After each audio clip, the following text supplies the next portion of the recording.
I call Mark Mitchell. Thank you, Mr Speaker. It's a pleasure to take a call on this, the second reading of the Christian Churches New Zealand Property Trust Board Empowering Board Bill.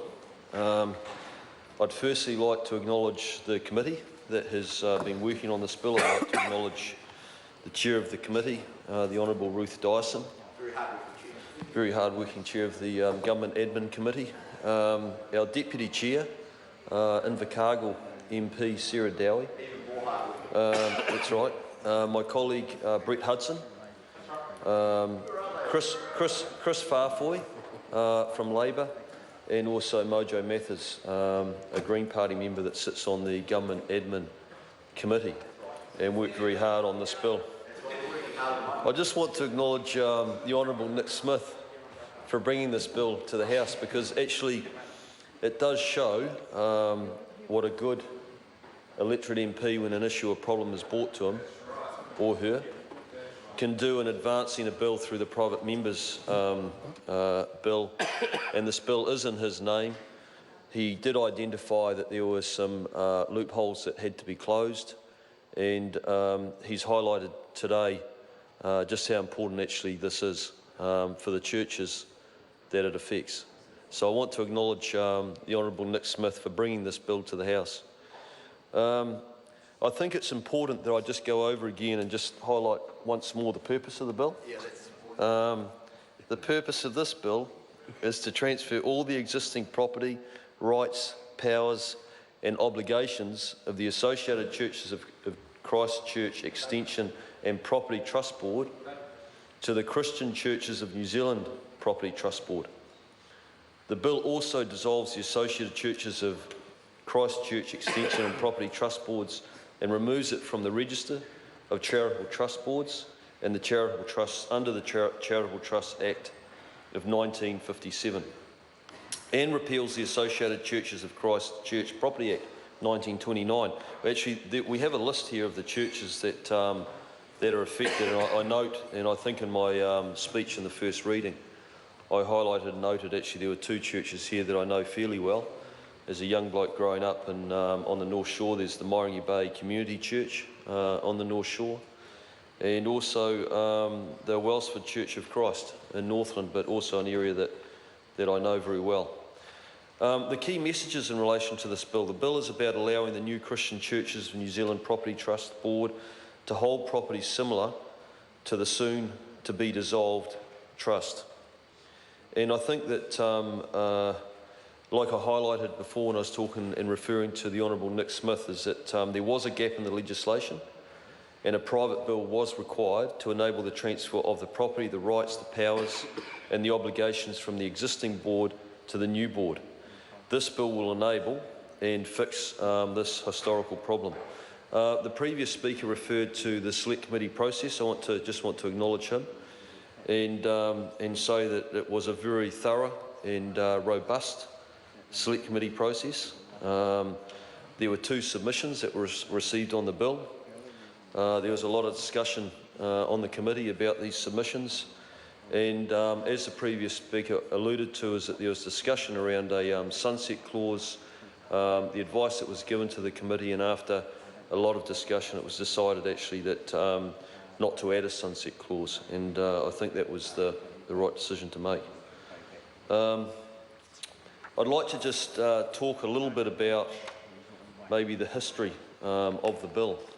So, the Christian Churches of New Zealand is an association of more than 30 congregations throughout New Zealand, and literally throughout New Zealand, from the far north to the far south.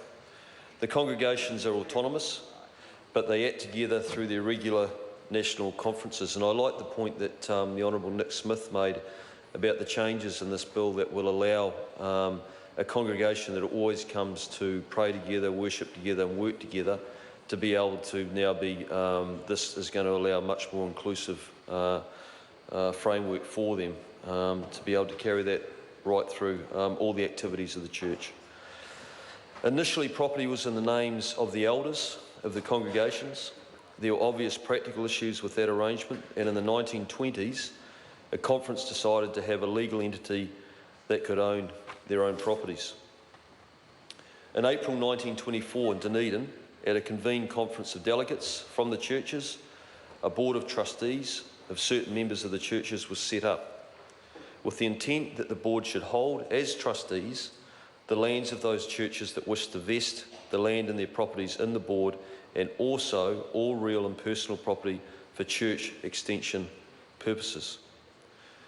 The board was then incorporated under the Religious Charitable Educational Trusts Act of 1908 and was known as the Church Extension and Property Trust Board of Associated Churches of Christ in New Zealand. And I think that, just very quickly, obviously as a parliament, we always work very hard to pass new legislation, but actually a big part of our role is to look at old legislation. And sometimes we have legislation 30, 40, 50 years old that is no longer fit for purpose. And it's actually really important that we're able to identify that through lots of different processes and actually make the changes that are required.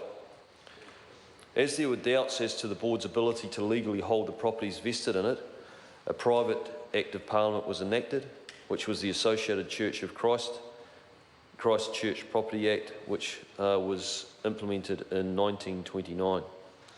That legislation contained a provision defining the trusts upon which the board was to hold real and personal property vested in it. That was Section 9 of that Act. Over the years, a number of Churches of Christ properties have been sold and the proceeds of sale paid to the board. Further various bequests and gifts have been made to the board for the purposes of the work that the churches undertake. The wording of the present legislation creates doubts as to how the funds held by the board might be applied for the furtherance of the work of the churches.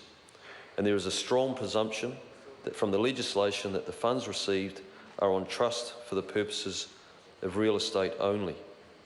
A conference of the churches of 2013 decided a new trust should be formed and the existing and real and personal property held by the board be transferred to the new trust board. The new trust board has been formed as the Christian Churches New Zealand Property Trust Board and is registered under the Charitable Trusts Act 1957. A transfer like this requires a private Act of Parliament. However, as the terms of the existing legislation did not include the power to transfer the assets to a new trust board, the new trust board has interim trustees and its local solicitor is attended. On the passing of this legislation, the churches will elect new trustees. So this is where this enabling piece of legislation became very important, Mr. Speaker, and it is going to allow those changes to take place between the old board and the newly formed board. And I'd just like to finally acknowledge the Honourable Nick Smith again on bringing this piece of legislation to the House. Thank you, Mr. Speaker. I call Porter Williams. Thank you, Mr.